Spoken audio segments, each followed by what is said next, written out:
Hello, and I am delighted to be having this conversation today with the lovely Laura Horsburgh. And Laura is our new co-coach here at Meditation Masters, and she has a wealth of experience and knowledge to share with our students, and our students are already experiencing her magic with freaking mind-blowingly amazing experiences. So thank you, Laura. Well, it's Um, brilliant to be part of this. I'm just, yeah, it's so aligned with me and what I'm into. So, yeah, absolutely delighted to be part of the team. So, thank you. and yeah, like, so do you want to share a little bit about kind of like your spiritual path and how you came to become a like meditation teacher, yoga teacher, all these things that you've done? Yeah, yeah, I was having a think about it, and it wasn't an intentional sort of conscious decision I made, or it was just totally leaning into curiosity and what was sparking my interest. And I look back and realize, because I think we reflected on this during my yoga teacher training, like how long have we sort of been on this path? And I realized it's forever if you think about, childhood and what sort of things I was drawn to, staring at the sky and like just wondering like about stars and the moon and what's going on out there and stuff, to loving little books about the star sign and stuff and being Mhm. drawn to crystals, so never sort of a conscious thing. And just over the years, just being open to stuff. And I suppose when we were younger, it maybe was looked upon as a bit strange or a bit, what are you Mm. doing? That's a bit weird. So just kind of just shedding that and letting go and just really trusting the process. And I realized that go down one, open one door to something, and then another door opens, and then another door Yeah. opens, and you'll know what it's like yourself, Susie. I mean, God, you've got 101 things that you are into Yeah. spiritually, I suppose. So it was very much, yeah, just leaning into what interested me. Yeah. So how long have you been teaching yoga?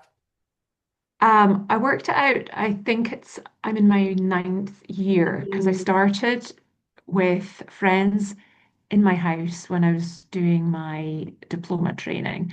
Yeah. And obviously it just sort of grew from there. I did have a little blip post COVID years when, we were all online. And although, I threw myself into that, I suppose I burnt myself out as well. And I really Yeah. missed that connection and seeing people, although it was really nice to go, okay, thanks for coming, press a button.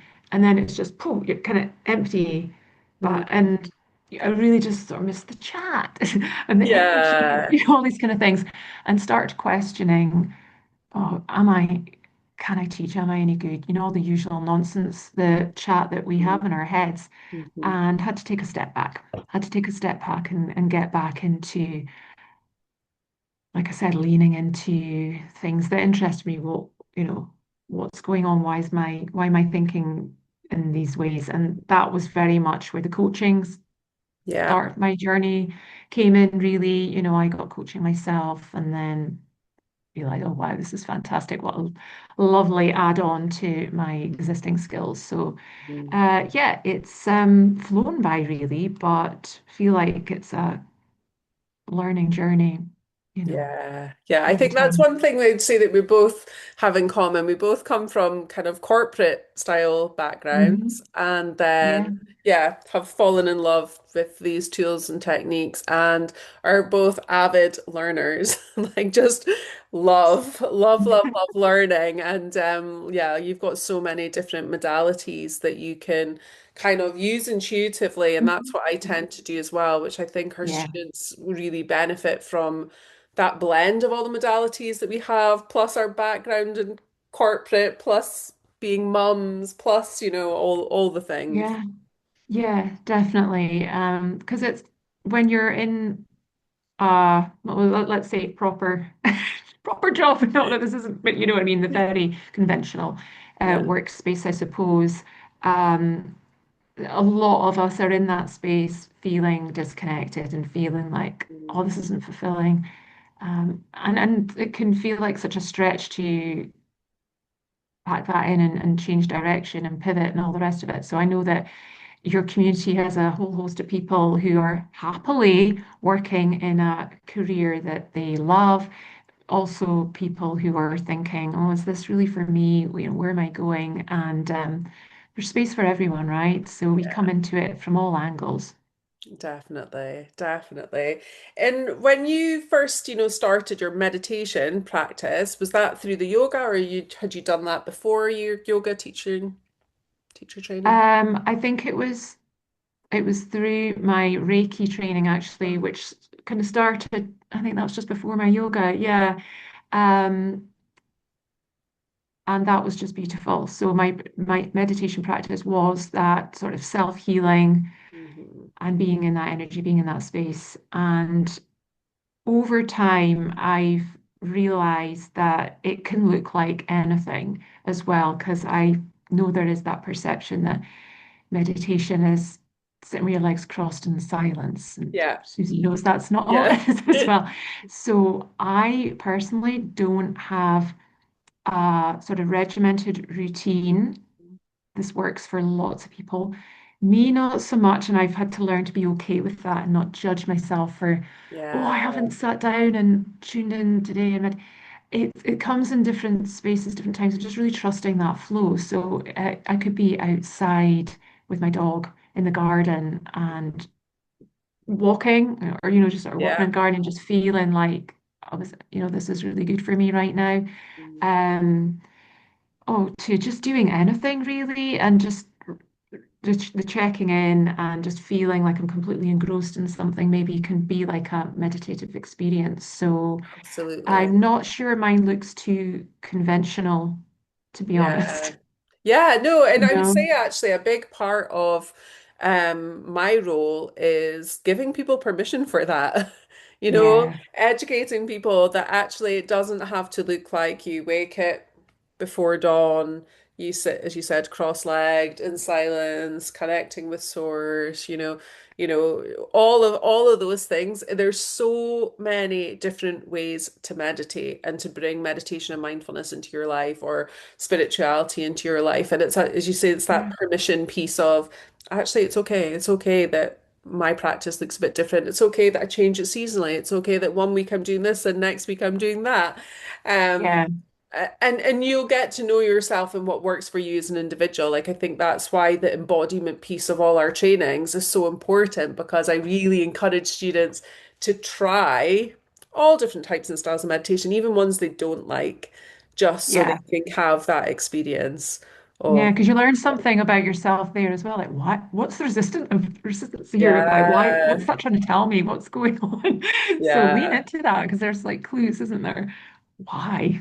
Get curious. And I liked how you mentioned day to day it can look different and seasonally, because that's something I noticed. mhm, The winter, yeah, I'm more likely to retreat and be under a blanket and just like, oh, I just want to be cozy and be on my own.